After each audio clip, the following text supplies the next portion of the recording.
Olá, pessoal. Estamos com iniciando aí uma temporada, segunda temporada da série Pense Digital, e fiz questão que um dos primeiros episódios fosse do crime de pedofilia, abuso e estupro de crianças e, por fim, adolescentes.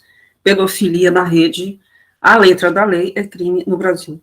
Hoje eu trouxe, para minha alegria, um especialista, Rildo Silveira Correia, que é perito em criminologia e especializado em crimes sexuais contra crianças e adolescentes, traduzindo, pedofilia.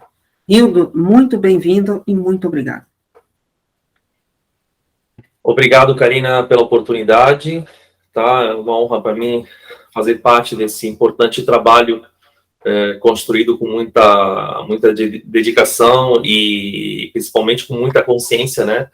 Porque abrange um tema muito importante, muito enfrentado, né? Digamos assim, muito abordado, mas eu acho que ainda precisa ser abordado de forma específica, mostrando a verdadeira realidade daquilo que é um crime ligado à pedofilia.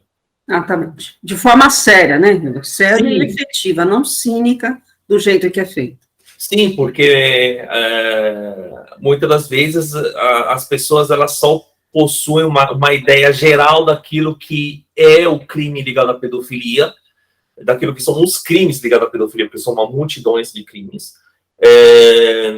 E principalmente eu acho que é dever de nós profissionais abordar esse tema de forma crua, direta, impactante, afundando, como se diz, a ponta da faca, até mexer realmente com a consciência das pessoas para que possam ter a ideia 100% daquilo que é um crime de abuso sexual, de estupro de vulnerável, de cyberpedofilia, de exploração sexual infantil, de corrupção de menor, e etc.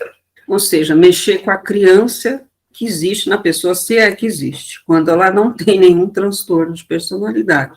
Né? Exatamente. Fala para a gente um pouco de você, quem é você, a sua brilhante carreira profissional, que é por isso que você foi chamado, né, escolhido, convidado para estar aqui, né, porque é um tema delicado e que eu não vejo nenhum profissional especializado, né, em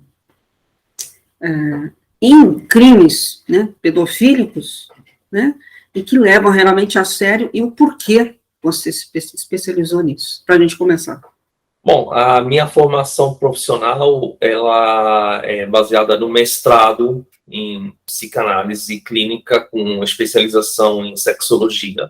Então, a minha especialização é direta, específica, ligada a crimes sexuais. Com isso, eu fui formando também na área da criminologia, que é a minha principal área, a área que eu mais amo, porque é aquela que me deu a formação principal para eu poder fazer análise de perfil dos agressores sexuais. Então, eu tenho formação em criminologia, antropologia e análise criminal. Tenho outras pós-graduações. Pode falar, Rildo. Que é perícia social e psicossocial no campo sócio-jurídico, investigação criminal e forense, e 2 outros cursos de especialização, que é a perícia em criminologia forense e segurança pública, e uma certificação profissional para assistência técnica civil e criminal pela Justiça.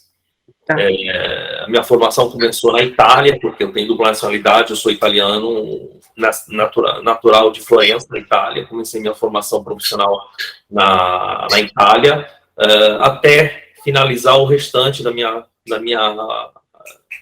preparação profissional aqui no Brasil. Porque mesmo com 45 anos, a gente não pode parar de estudar. Essa profissão, ela é muito exigente nesse sentido.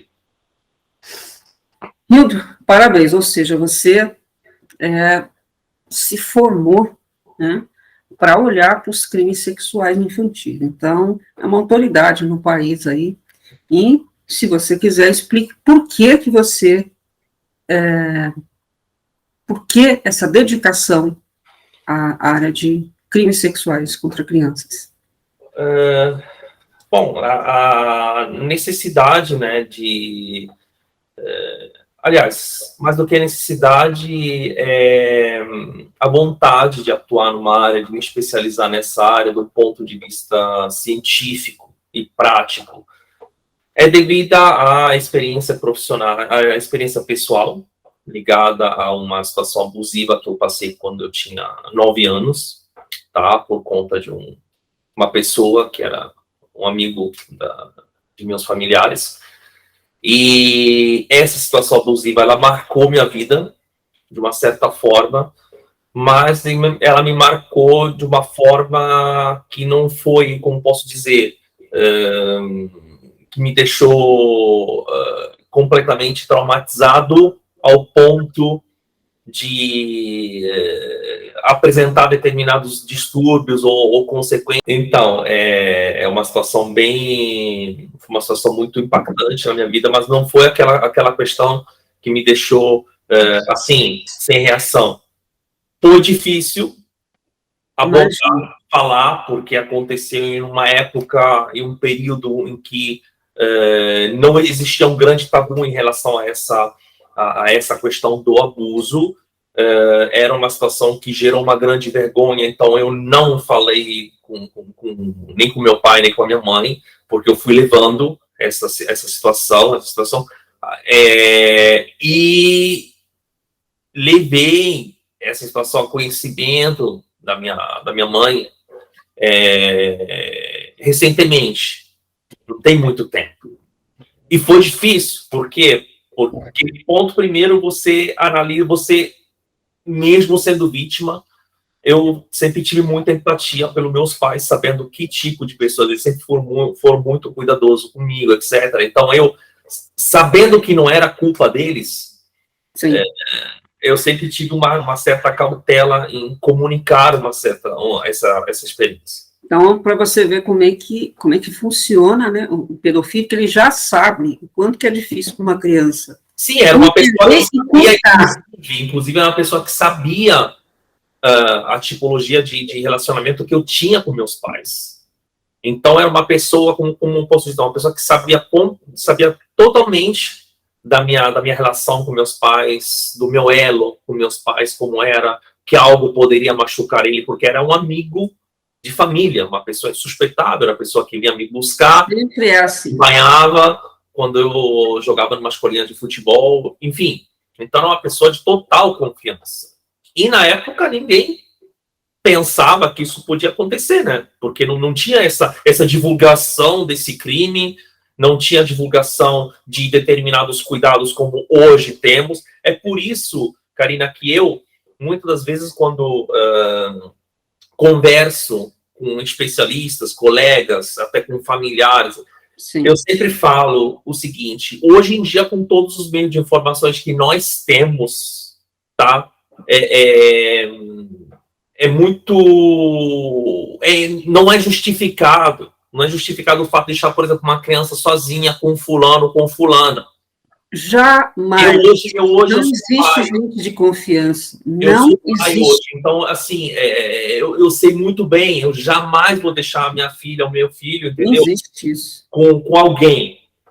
Porque vai, entendeu? Não tem. Eu vou, acompanho. Até mesmo, infelizmente, por questão de incidência, eu acho que 40%, vou colocar 40%, 30% dos pais não são de confiança. Você vê isso pela estatística de estupro e abuso, infelizmente. Acho que até mais, tá? Estou colocando por baixo. Até porque a maioria dos casos em que eu atuo, as pessoas falam, mas foi o padrasto. A maioria dos casos que estão trabalhando são pais biológicos. Exatamente. Pais biológicos. Tipo, o pai que até então, né? criou aquela vida. Eu chamo de... Não é justificado nem de um lado, porque é um crime que não existe justificativa em nenhum tipo de situação.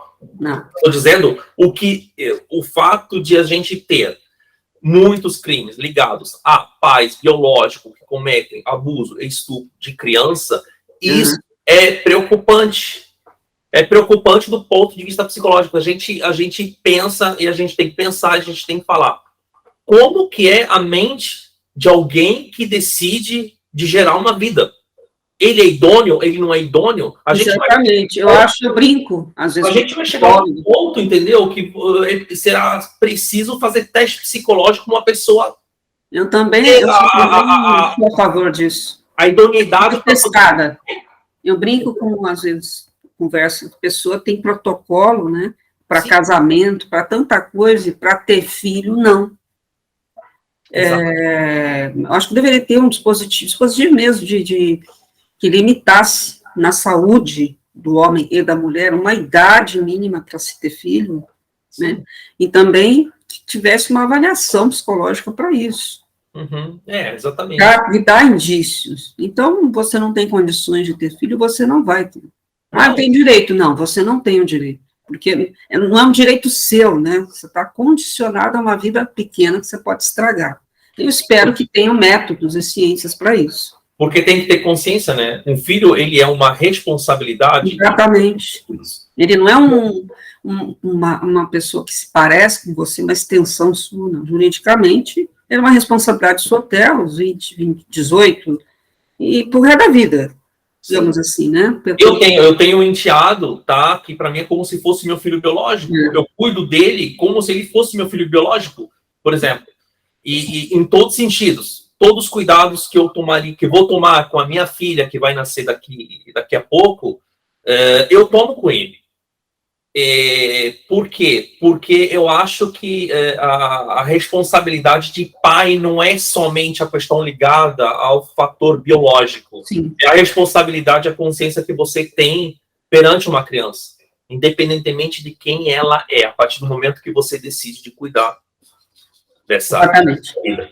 Hildo, então, parabéns aí pela sua decisão de transformar a sua dor, né, que a gente vai falando no outro capítulo, numa causa séria e empenhada, né?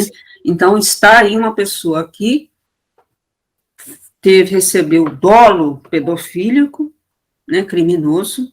O pedofílico é um abusador e estuprador, porque criança não transa, criança não tem tesão, criança é abusada, estuprada. É isso que eu vou batendo muito nessa tecla, porque exatamente, a gente eu já fiz impugnação de vários laudos de psicólogos, de vários laudos de psiquiatra, em processo em que eu atuei, inclusive alguns recentes, em que eles falam que a criança, ela desenha ou ela tem comportamento sexualizado porque faz parte da evolução sexual. É errado. Não. Eu me especializei e trabalho muito há mais de 20 anos com análise e interpretação do desenho infantil. Olha aí, 20 anos, parabéns. Quase 20 anos que eu trabalho com análise e interpretação do desenho infantil. O desenho infantil, por quanto que ele seja uma metodologia forense subjetiva, ela é de grande ajuda para procedimentos investigativos, porque ele representa não somente o íntimo da criança, tá? A intimidade da criança do estado psicológico, mas representa também um fator espiritual, que é coisa que muitas vezes a criança ela não consegue verbalizar, porque o abuso em si, o estupro, o crime sexual que a criança sofre, não é que a criança não quer falar ou a criança não tem coragem, é que sabe um bloqueio psicológico que praticamente representa uma barreira entre a vontade de falar e a esperança que possa ter uma denúncia, entendeu, futura e justiça futura.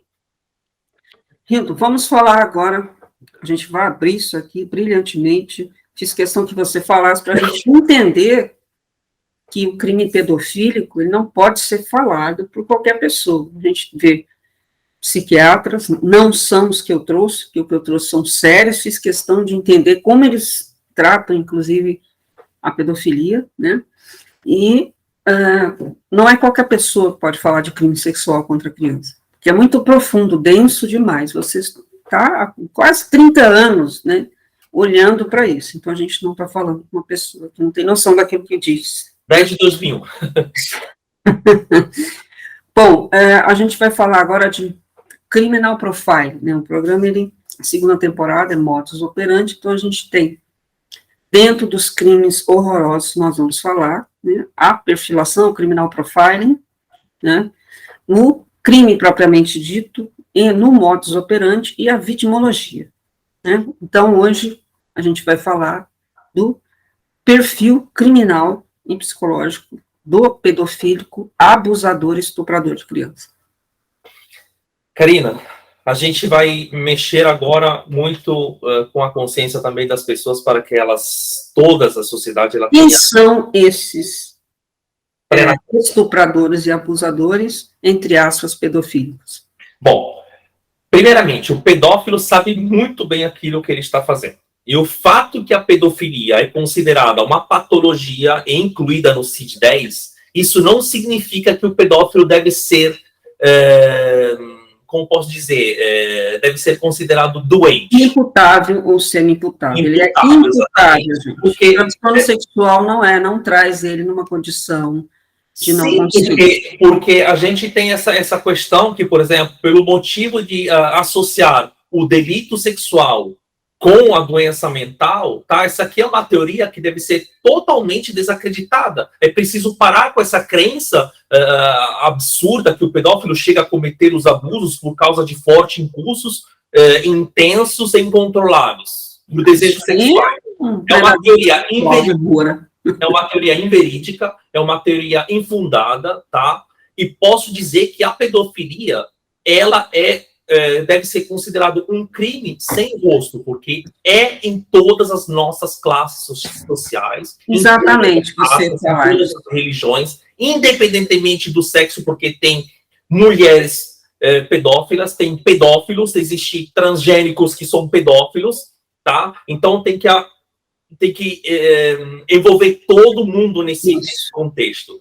Todo mundo tem o sexo embutido no caráter, na personalidade, a sexualidade, necessidades sexuais, e a falha de caráter e cinismo quando acontece. E o pedófilo sabe muito bem aquilo que ele está fazendo, e ele preserva o entendimento dos seus atos, tá? O que diferencia esse criminoso do psicótico. Ele não passa por nenhum tipo de alienação mental. Entendeu? Isso é comprovado estatisticamente que 90 a 100% dos agressores sexuais não passam por nenhum tipo de alienação mental. Nós temos casos de pedófilos, tá, que são de uma violência tão inexplicável, entendeu? Que muitas das vezes eles viram objeto de estudo e viram quase deuses, entendeu? E a gente é preciso ser bem mais drástico em relação a essa denominação do pedófilo. A gente precisa dizer que o pedófilo, ele é um criminoso. Se a gente analisa toda a dinâmica que vai da escolha, da preparação do crime, porque ele já planeja tudo com objetivo. Então, vai a escolha da vítima, que a vítima ela é escolhida pela própria vulnerabilidade. Sim. Tá? A gente analisa toda a dinâmica do modus operandi dele, que o leva até a escolha da vítima, a concretização do abuso. Estudando a vítima.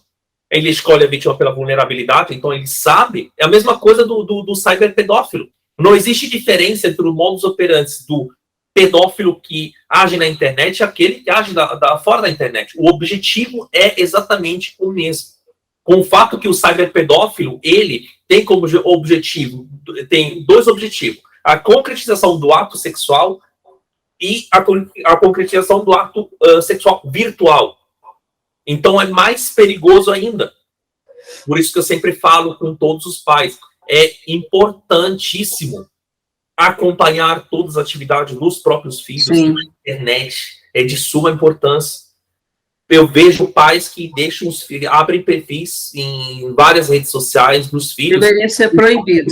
5, 6, 7 anos, perfis de neném, mas perfil monitorado pela mãe. É absurdo isso, não deve acontecer. Cara, se você soubesse o que é para um pedofílico ou para uma pessoa que faz tráfico humano, perfil de criança novinha, você nem sonhava em fazer isso. Hildo, quem são os pedofílicos? Vamos falar de uma média, e fala, como a gente é profiling aqui, falando de perfil psicológico e de crime, né? Sim. Perfil criminal. Quem são essas pessoas? Bom, existem vários tipos de pedófilos, tá? Nós temos o pedófilo molestador, o molestador situacional, nós temos o molestador situacional regredido, e nós temos o molestador situacional inescrupuloso. Nós temos vários tipos de perfis de pedófilos. Esses 3 que você falou são os principais ou estão numa lista? O pedófilo molestador, ele abrange, tá, a imagem do pedófilo, digamos assim, comportamento padrão, tá? Que ele é invasivo, que ele tem, muitas das vezes ele tem um comportamento violento, um impulso muito forte em querer se aproximar da vítima, tá? E é, digamos assim, um comportamento básico. Os outros perfis que já nós identificamos durante nossos procedimentos, eles são, por exemplo, tipo de criminosos, tá? Que gostam, por exemplo, já de interagir com as crianças. Eles criam uma interação, eles criam uma certa intimidade com as crianças, tá? Digamos assim, mergulhando no mundo psicológico e físico da criança até ganhar a confiança para poder depois concretizar o próprio objetivo, que, como eu já falei, é o abuso.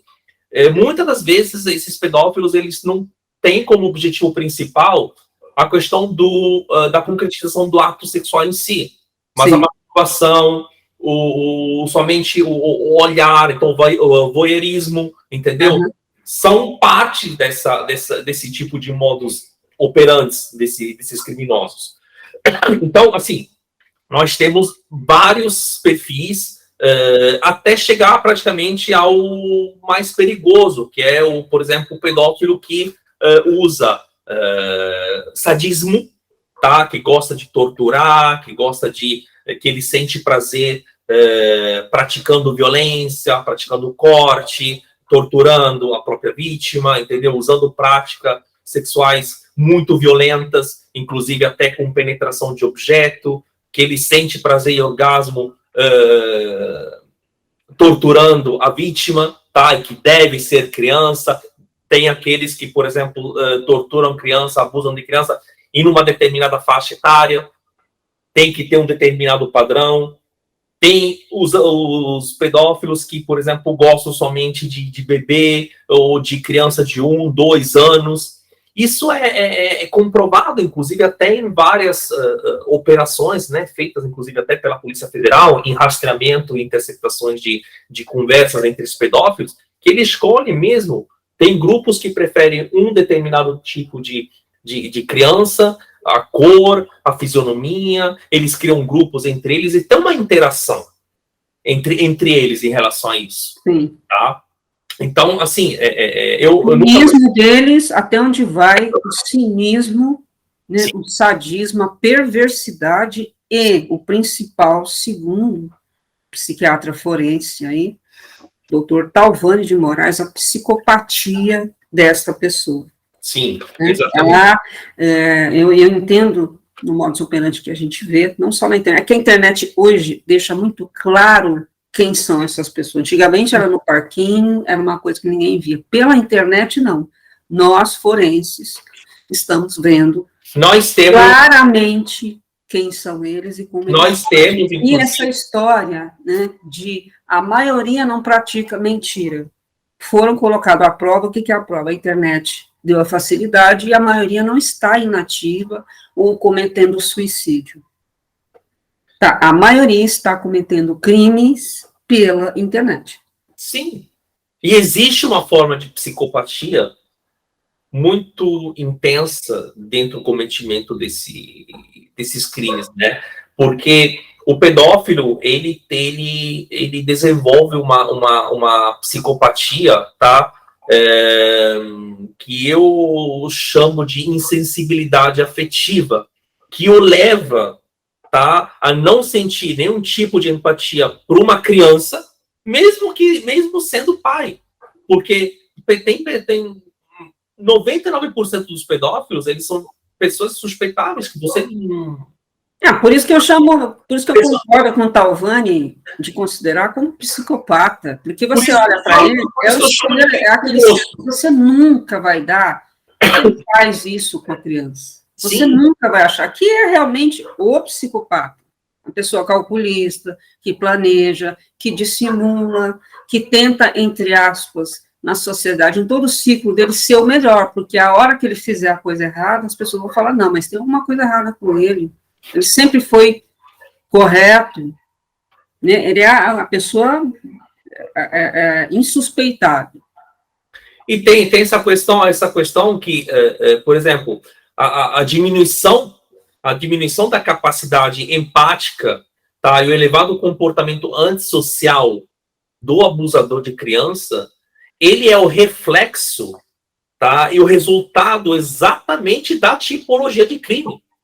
Porque, como eu já falei, é um cara que gosta de criança, mas eles não vai concretizando com o abuso, mas tem só, por exemplo, o pedófilo que manifesta esse tipo de desejo só observando uma criança, mas ele não tem o impulso de concretizar o abuso. E tem aquele que vai mesmo com a intenção, é aquele que vai lá nos parquinhos, é o pedófilo que vai no shopping e fica monitorando crianças. E uma outra coisa importante, Karina... O pedófilo que vai na internet, que é uma grande maioria, que começa um abuso na internet para atrair a criança até ao ato físico, né? Olha, Karina, tem um detalhe muito importante que eu preciso falar. Sim. Muitos dos pedófilos, eles entram em redes sociais, tá, para monitorar a rotina das crianças, Sim. ver o que elas estão fazendo, quais são os lugares que elas frequentam, até shopping, e eles conseguem saber que a criança fulano de tal está frequentando aquele shopping. Tá? É por isso que muitas vezes eu falo, quando vejo pais dentro de shopping que deixam os filhos pequenos ir ao banheiro, eu fico revoltado. Eu já bati de frente. Por quê? Porque muitas das vezes os lugares mais promíscuos, mais são os banheiros. É exatamente naquele momento que você fala, nesses 2 minutos não vai acontecer nada. Ali ninguém é louco de fazer. É a mesma coisa que uma criança que é sequestrada. Ou mesmo uma criança que é sequestrada. Aquele minutinho que você... sempre brinca aqui na frente do portão de casa, o que aconteceu? Passa o cara, pega a criança. Tu não sabe qual a finalidade. Entendeu? Então, precisa tomar muito, muito cuidado em relação ao comportamento dos pais. Eu acho que muitos pais, eles sabem que existem certas coisas, mas eles se acham invulneráveis. Quando esse tipo de crime, ele pode atingir qualquer um. Eu, com o meu enteado, ele, por exemplo, quando ele fica jogando, fazendo jogos online, eu e minha esposa, a gente monitora o que ele está fazendo, com quem ele está interagindo, quem é. Se tiver uma suspeita, alguma coisa, a gente vai para saber, não é, entendeu? Porque acho que é uma forma de responsabilidade. O que a gente acha que não acontece, vai acontecer, pode acontecer. Então, nenhum de nós é imune a esse tipo de situação, entendeu? Então, em relação a isso... tem que ser neurótico. Não é neurótico, é o seguinte, já enfia na sua cabeça o seguinte... Cara, não veicule foto de criança na internet, porque é uma vitrine para sequestrador, né? Para pessoa que faz tráfico de órgão, tráfico humano e abusador, estuprador, entre aspas, pedofílico. Sim. É uma vitrine para eles. Sim. Principalmente pessoas que são próximas à família. Porque, de repente, ele consegue saber da vida, da rotina, de tudo, pela rede social, não precisa perguntar para a criança. Aí, no convívio com a criança, ele já tem assunto, ele sabe muita coisa, e também pode aproximar na rede social, se passando por um amigo, mas, na verdade, é uma pessoa próxima.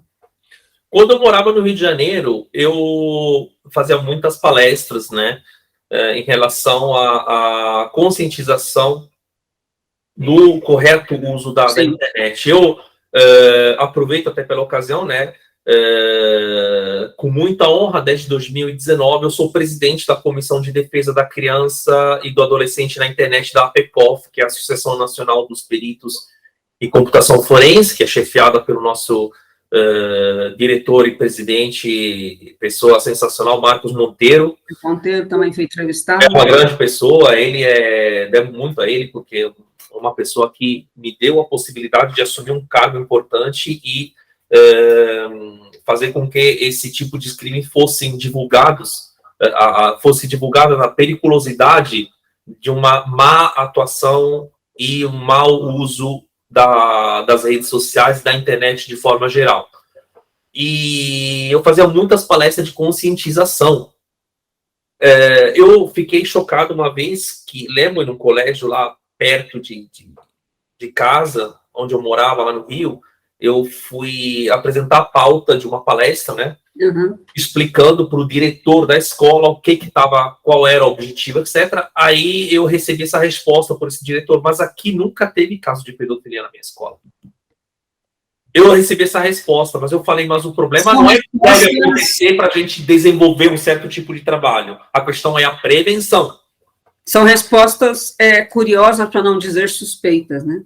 Exatamente. É o que nós já conversamos em relação a determinados comportamentos suspeitos que podem levar a nós, especialistas, ter digamos assim, ficar com o pé atrás em relação a certas pessoas.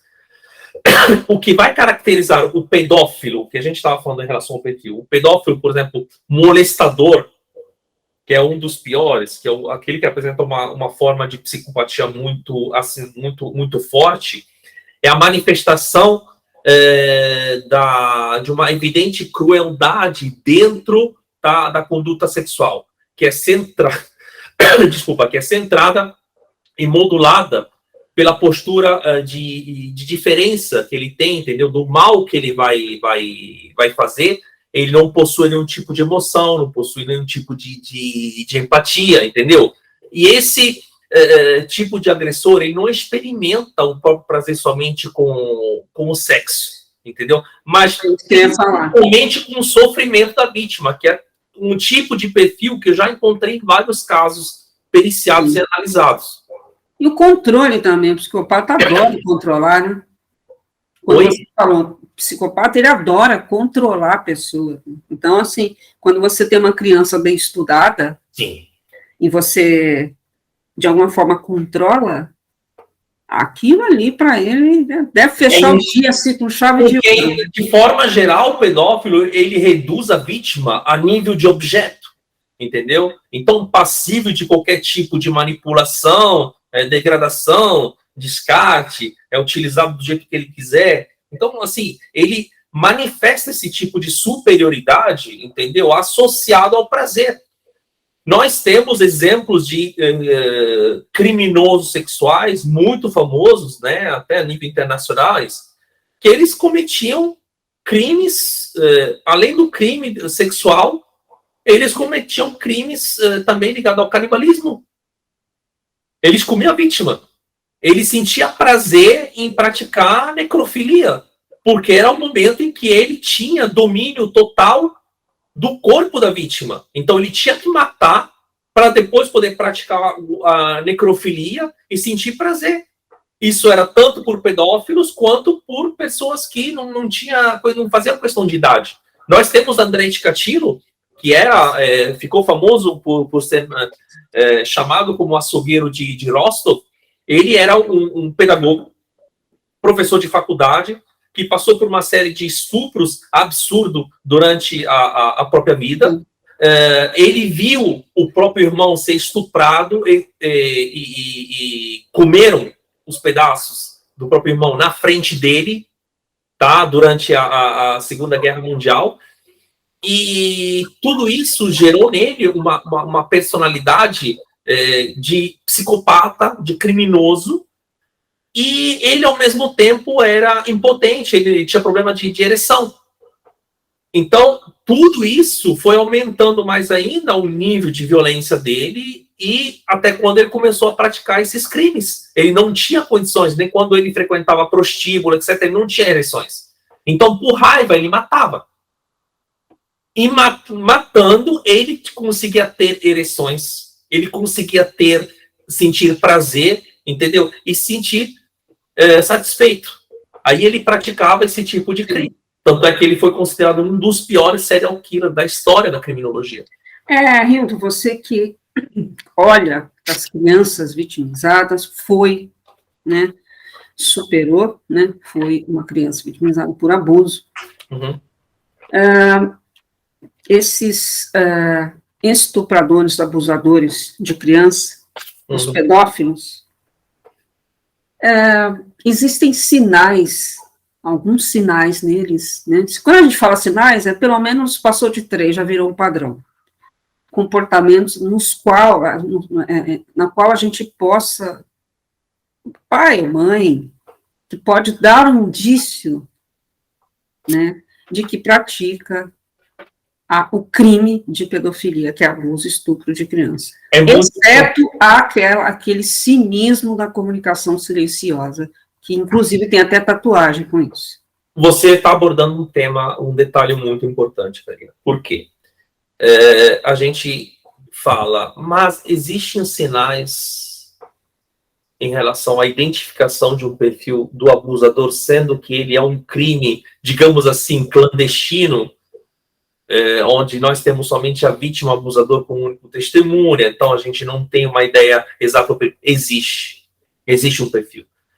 Existe um perfil, existem detalhes que podem levar uma pessoa a pensar que fulano tem uma determinada tendência a gostar de criança. É como ele se comporta, como ele se aproxima das crianças, tá?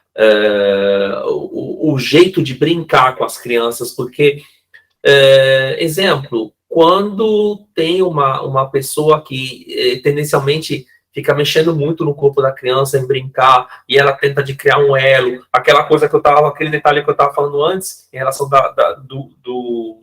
do suspeito criar uma interação com a criança, tentar de ter comportamentos parecidos, ou seja, adulto que brinca com a criança se fazendo de criança, mexendo no corpo da criança, tocando aqui para cá. Não, eu posso até brincar com uma criança, mas tem um determinado jeito, não é mexendo no corpo na criança, pegando a criança, botando no colo, que isso aqui é um jeito de brincar.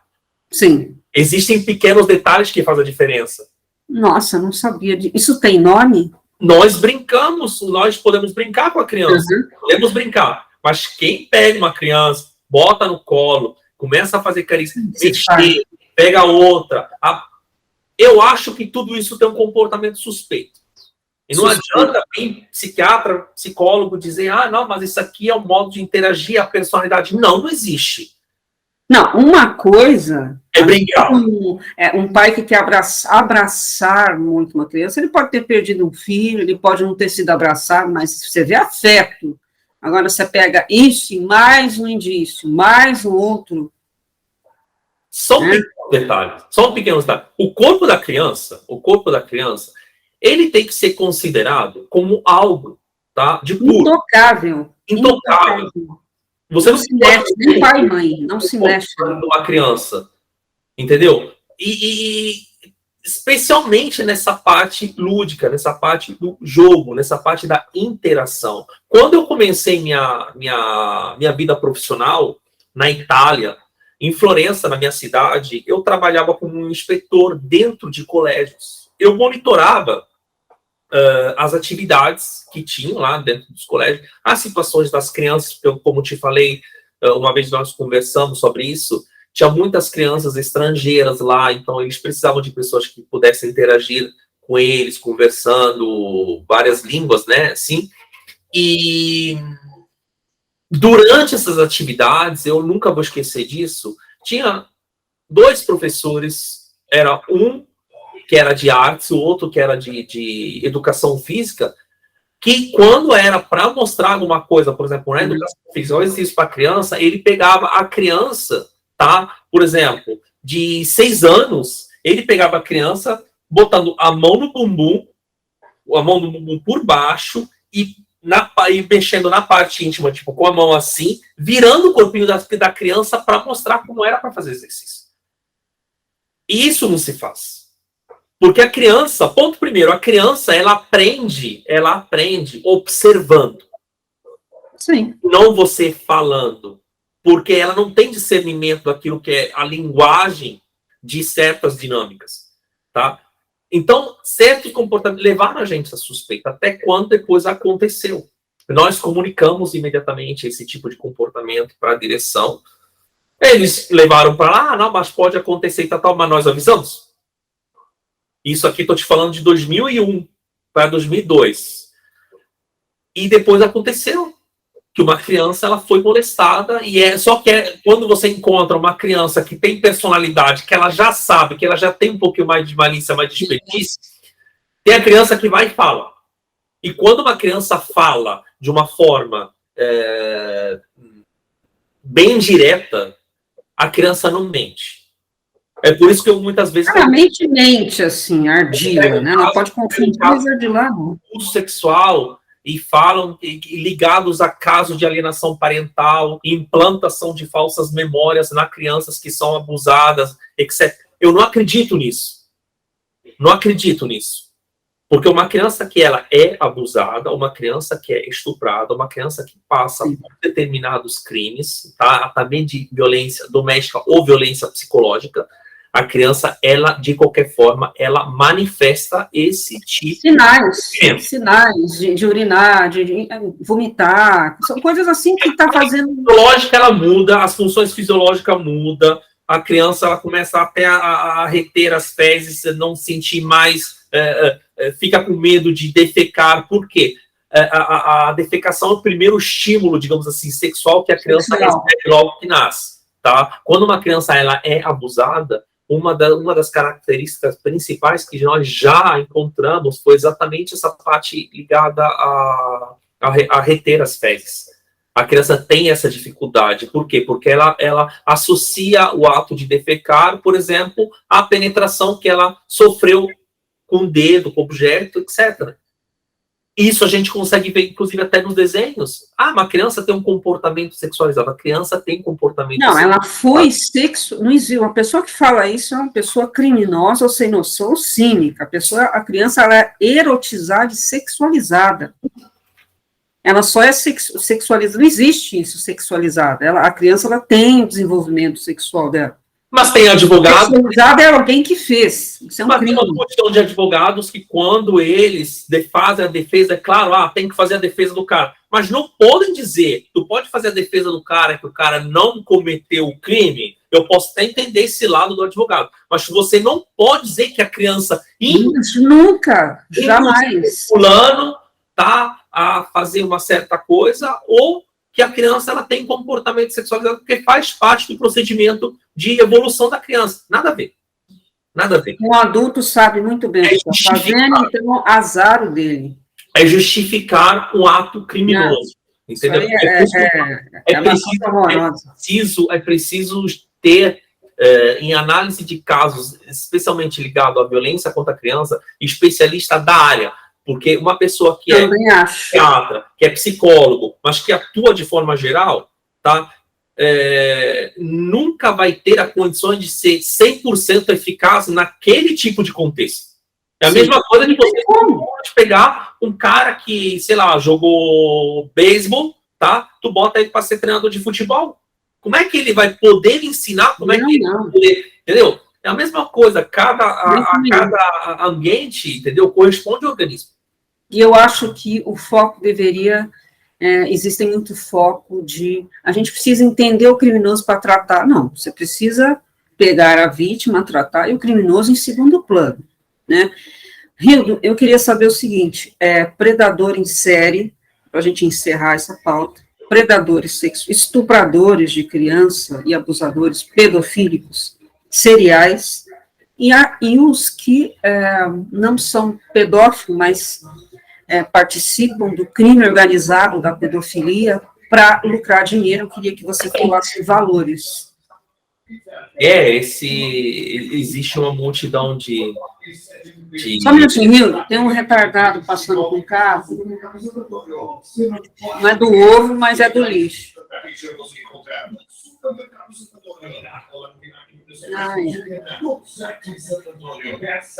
Isso é o que mais funciona, sabia? Em marketing. Eu vou para você. Não adianta, não é pop-up, não. Você tem que me ouvir, só você tampar o ouvido. Acontece. Então, assim, falando assim, se você cometer pedofilia, você vai para a cadeia. Você vai perpétuo. Ele foi mandado por alguém. Foi mandado por alguém. Predadores sexuais em série, né? E o crime organizado da pedofilia. Estou falando de profile, né? No caso, esse cara não é um pedofílio, é um criminoso. Bom, eu vou começar com uma referência que é na nossa atuação, na nossa área, que é a doutora Paula Mari, que é delegada de polícia. Paula, um abraço. É o quê, delegada? Delegada de Polícia Federal lá no Onde? Primeira referência no combate aos crimes sexuais contra criança e adolescente. Sim. Eu sempre gosto muito de citar esse tipo de intervenção dela em palestras ou em eventos, né, que participamos junto, inclusive, onde ela abordou uma vez um caso muito, muito delicado de um cara que foi preso por pedofilia, por crimes ligados à pedofilia. Ele cumpriu pena e depois de ter cumprido pena, ele voltou à sociedade. E aonde que ele foi trabalhar? Uma creche. Então, Esse cara continuou sendo investigado, esse cara continuou tendo não, é óbvio que ele não perde seu modus operandi, porque pedófilo fica, cometer um crime de abuso, cumpre pena, sai, ele vai continuar.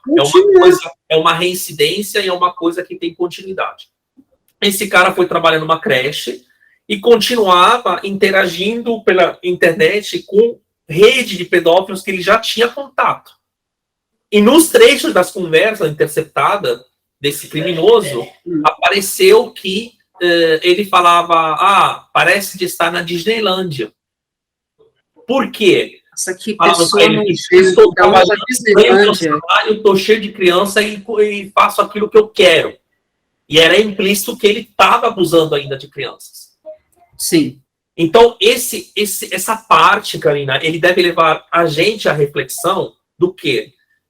Que um cara que comete um abuso de crianças, ele não pode ter 5, 8 anos, tá? Que é uma pena que é colocada para pessoas... Para mim é nada. Para mim, por exemplo, 30 anos, cada estupro, porque a vítima... Tem que ter. Ponto primeiro, uma coisa que eu não entendo é porque um crime de estupro de vulnerável, ele não vai para o júri popular aqui no Brasil. Deveria. Deve ir para o júri popular. Uma vez que o crime é comprovado, uma vez que tem indícios, uma vez que tem provas, o crime ele tem que ir para o júri popular. Porque uma tentativa de homicídio ela vai para o júri popular e um crime de abuso sexual que acaba com uma criança, ele não vai. Vamos colocar na balança esses detalhes, tá? E isso que deve levar à reflexão. Sim. De todas as pessoas que atuam na justiça, entendeu? Para que determinados crimes eles sejam punidos da devida maneira, do jeito que eles merecem. Porque quando você abusa de uma criança, quando você estupra uma criança, quando você comete violência contra uma criança, você começa a atingir a inocência, o futuro, a vida da criança. Você mexe com o psicológico ao ponto que essa criança, quando ela for adulta, tá, se ela não tiver um acompanhamento adequado, ela pode passar por uma série de situações de consequência a longo e curto prazo devastadoras.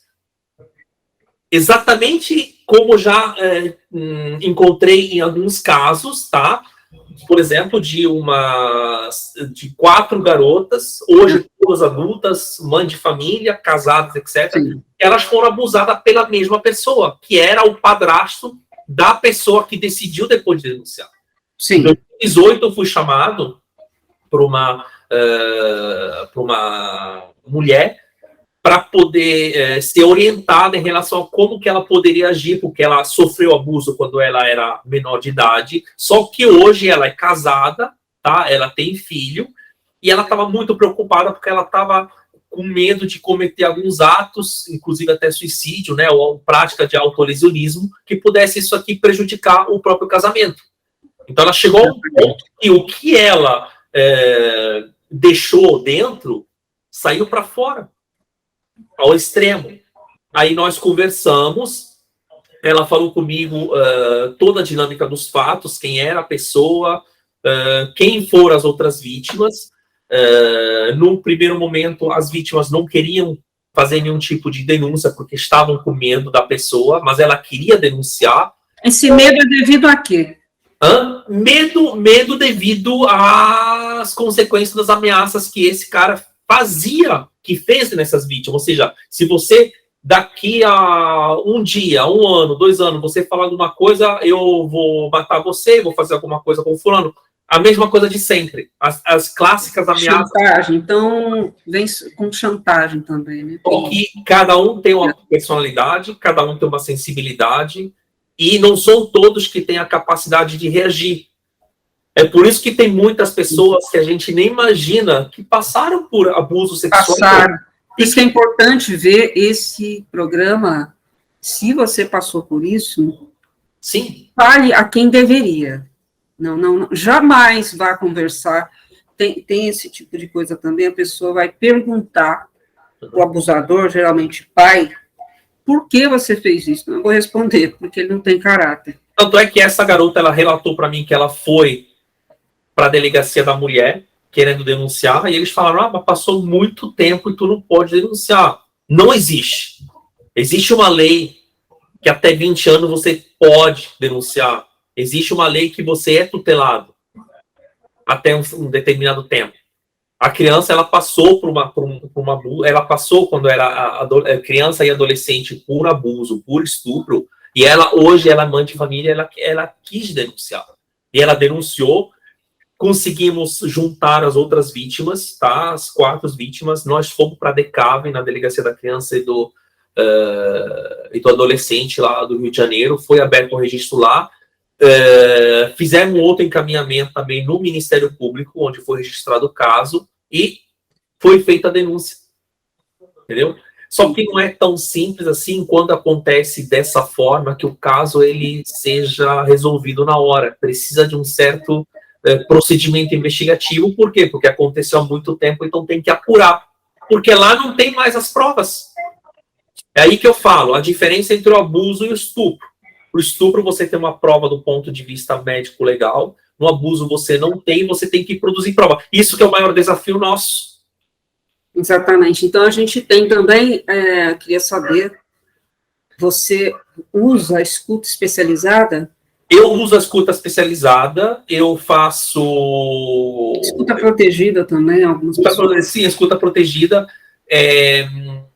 Trabalho muito com análise de expressões micro e macrofaciais durante esse tipo de... para análise desses vídeos, né, dessas escutas. Sim. Inclusive, eu utilizei esse sistema em um caso recente lá de Brasília, de 2 irmãs que foram abusadas pelo próprio Sim. pai. E é um método muito importante, dá resultados, porque você consegue identificar a dissimulação da pessoa, se a pessoa está mentindo ou não, se tem uma suposta implantação de falsa memória no depoimento da criança, se ela está sendo induzida ou não, tá? Isso para apurar a veracidade dos fatos. Porque quando tanto para a criança quanto para o estuprador, abusador? Sim, porque a gente vai utilizando a análise dos 6 principais pontos, né, da análise da linguagem verbal, tá? Que tudo, que é o comportamento, o movimento do corpo, tá? Movimento dos olhos, dos músculos faciais, e você consegue analisar... Cuidado. Todos esses, mas de qualquer forma dá para ver. Dá para achar, eu sei. Dá para olhando, isso aqui dá eu brinco. Mandar um beijo aqui para o Tiago Luig e para o Thompson Cardoso, né, que me deram um curso de expressões faciais, aí maravilhoso. É muito importante. Eu queria você como especialista aí, uma autoridade, o pedofílico, abusador, estuprador de criança, ele é um predador sexual em série? Sim. Existe aqueles que são em série, existe aqueles que, por exemplo, cometem, por exemplo, são pai de família, não cometem nada com os filhos, mas fazem com outras crianças. É o comportamento estranho, né? Tem aqueles que fazem com as próprias crianças, com as crianças dos outros. Existe aqueles que possuem reincidência no comportamento, eles não param de cometer esses crimes. Assim como existe o predador sexual, que ele precisa de ter essa ação tanto na internet quanto na vida do dia a dia, que vai no parquinho, que eu te falei que ele vai no shopping, que ele frequenta lugares de crianças. Exatamente. Bom, entendeu?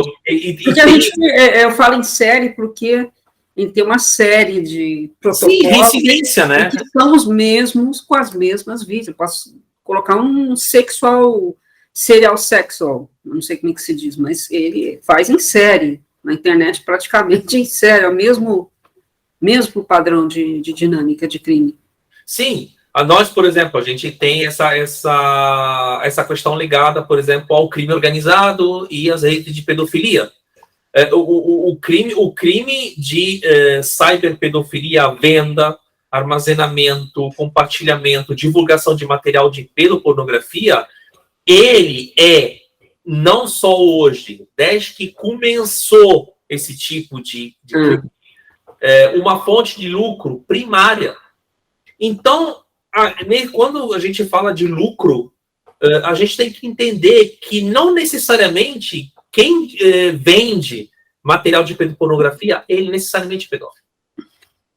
Ele pode ser uma pessoa normal que considera isso como normal, com tendência de psicopatia, né? Ele sabe que ele está fazendo. Ele cria, digamos assim, uma carteira cliente, né? Um portfólio, como se diz, de cliente, que sabe que ele vai vender determinado material.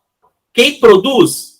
Ele sabe quem é que vai produzindo, e ele vai depois vendendo. Então, tem um perfil do empresário. Sim, é um empresário. Tudo que dá lucro, o tráfico de droga, o tráfico de arma, o tráfico de órgãos, o tráfico de criança para fins de adoções ilegais, tudo é considerado como uma forma de conduta empresarial.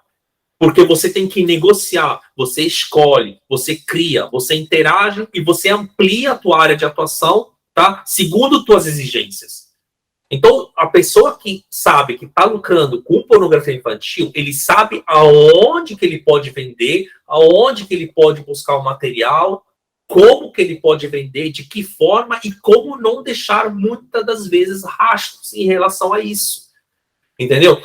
Existem, por exemplo, como eu já te falei antes, né, de criminosos que têm essa tendência a gostar de abusos de neném.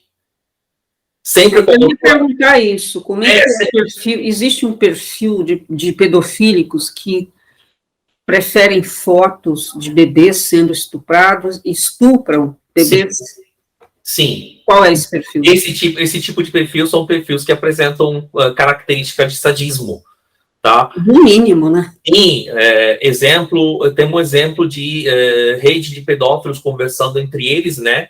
Em que tinha um pai, um homem que estava próximo a ser pai, e ele perguntava para outras pessoas dentro dessa rede qual era o melhor anestético, tá, ou lubrificante para usar com o neném. Isso aqui significa que ele já estava planejando o estupro do filho que estava para nascer. Outros que perguntavam qual era o melhor lubrificante para poder abusar de uma criança. Entendeu?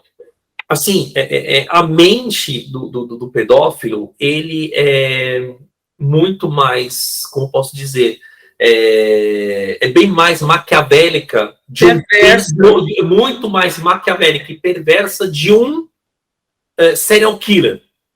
Porque o serial killer, ele tem uma rotina dele, ele tem um pensamento dele, mas não é tão estudado assim do jeito do pedófilo, do abusador. Você falou uma coisa interessante, você precisa ter um cuidado, um estudo melhor do crime, quando você vai cometer um crime assim, sobre uma vítima que é vulnerável. Você fala, mas é mais fácil. Não é que é mais fácil o acometimento do crime, mas até acontecer é mais difícil. Você abordou um tema importante, que é sobre a questão das redes sociais, né? Sim. Nós falamos sobre a questão da cyberpedofilia nas redes sociais. Muitas das vezes, tá? Aliás, na maioria das vezes, os pedófilos, eles não criam interação diretamente com a vítima. Eles estudam os perfis dos adultos que ficam expondo os filhos nas redes sociais para estudar qual é a característica de fulana, que é mãe de fulano ou de fulana, para poder depois interagir. Aí que eles chegam a filho. Muitas vezes assim. Por isso que eu falo, minha filha quer os pais que levam as crianças para ser modelo, para fazer isso, ou tira. Tem que tomar cuidado. Nós já pegamos, em 2017, eu e um grupo de colegas meus, nós fizemos uma investigação, identificando o perfil de um cara de Campinas que se passava por empresário de modelo mirim. E esse cara, nada mais, ele estava aliciando pessoas. Só que uma das vítimas, ela fez contato comigo e ela me explicou como é que tá, qual era a situação que estava acontecendo. O cara, praticamente, ele depois derrubou, acabou com o perfil dele. Ele excluiu o perfil dele, mas ele obtive foto. Mandaram foto para ele, das crianças. Porque o problema não é o fato de mandar a foto.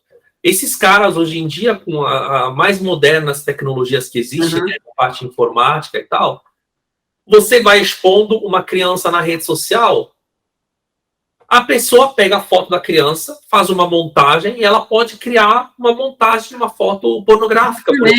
Dando a personalidade, a reportagem. Sabe?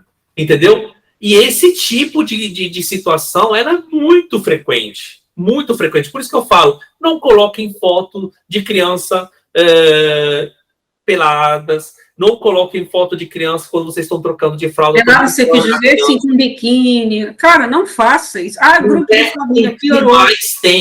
O que mais tem. Essas pessoas têm família, elas estão dentro de família, então ela não fica achando que é um grupo de família seguro, não. O pedofílico, ele está dentro de uma família. Não se iluda. Karina, recentemente, eu e minha esposa, ela também é perita, ela trabalha comigo e ela trabalha na parte de criminal profiling.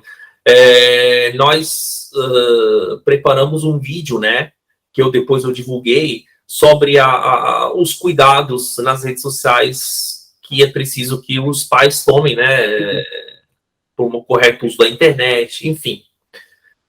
Eu fiz um vídeo muito bem direto. Eu não sou bonzinho, não vou passar a mão na cabeça de um pai quando a criança pelada, né? Então, eu falei que é um ato irresponsável, é um ato negligente, que vai violando, inclusive, até o ECA, porque a proteção é dever do pai e da mãe, proteger um filho. Então, quando você faz qualquer tipo de coisa que vai violando o direito da criança, que é também a intimidade, você está cometendo uma infração. Exatamente. Tudo isso.